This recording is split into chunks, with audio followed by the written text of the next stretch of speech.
Dad was my mentor, my teacher, my friend. His name was Irving. This is his legacy. How does your father's work a full century ago play into all this? Irving's first job on Wall Street was in 1924, thanks to his training as a bookkeeper and a statistician. Then he became a stockbroker in 1929, just a few months before the Great Crash. Compared to the senior brokers in his office, he was just a kid. But he made a name for himself when he warned his clients to get out of stocks. And that early success prompted him to develop a system for navigating the markets through both ups and downs. How did he do that? He spent days and nights at the New York Public Library poring over financial statements of as many companies as he could find. He entered all the numbers into large green sheets, spreadsheets, that bookkeepers used. This was long before computer spreadsheet programs we use today. With those numbers, he then developed a series of formulas to rank as many companies as he could, based on their financial health, their earnings prospects, what's happening in the market to their stock, and so forth. But here's the most important thing. Irving had no bias, no conflicts of interest. He called it like he saw it, the good, the bad, and the ugly.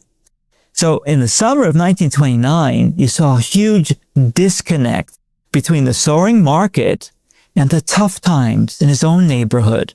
So he was very skeptical of the market, and he proceeded to single out what he called dogs of the Dow. These were the riskiest stocks in the market, and he told his clients to avoid them at all costs.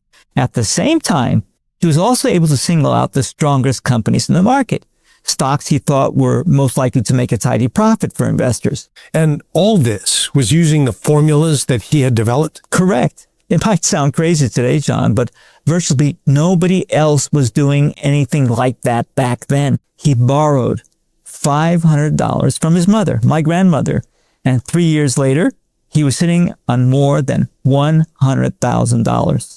In today's money, that's almost $2 million. That's incredible. That's an incredible story right there. That is 200 times his money, and in just 3 years. Hey, look, that's not bad for a rookie on Wall Street, huh? Well, being a rookie actually turned out to be a huge advantage for Irving because he had to start from scratch. He didn't pay any attention to the so-called common wisdom of the day. And time and again through his career, his stock evaluations turned out to be worth their weight in gold. I'm curious, do you know what were his biggest winners? Yes.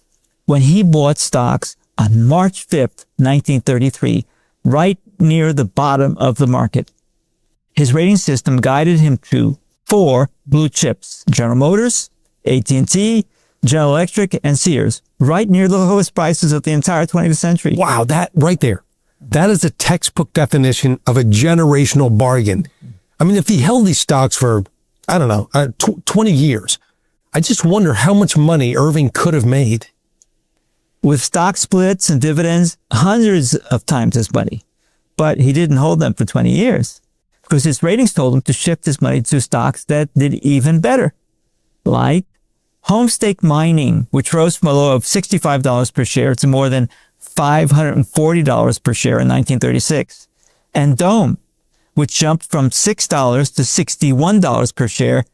Irving's spreadsheets, all updated manually with a sharp pencil, were his early version of a stock rating system.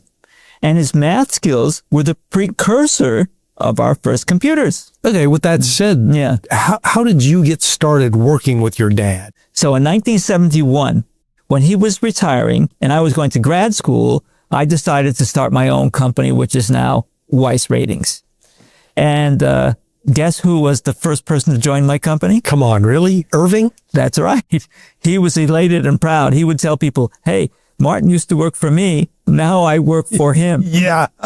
And one of the first projects we tackled together was a major upgrade to Dad's rating system. When computers first started to gain traction, we decided to turn his manual ratings into a computerized rating system. It was a major project like none other on Wall Street, like none other we had ever done. First, we converted his formulas into a computer program, a model. Then we built a huge computer database to feed into the model. That upgrade took years. And for stocks, it didn't come to fruition until 1999, years after Dad had passed away. We first focused our attention on tech stocks on the NASDAQ, and not a single one was a buy. Nearly all of them were sells. That was right before the tech wreck. And the NASDAQ lost about 75% of its value. Heck, dozens of popular .com stocks went to zero. Millions of Americans got burnt on these tech stock darlings. Sadly, yes, but not our members. In the aftermath of the .com bust in 2003, we launched version 2.0 of the Weiss stock rating system. And for the first time ever, you can now access our ratings online, and we're able to update them in real time. This is the same system that we still publish today.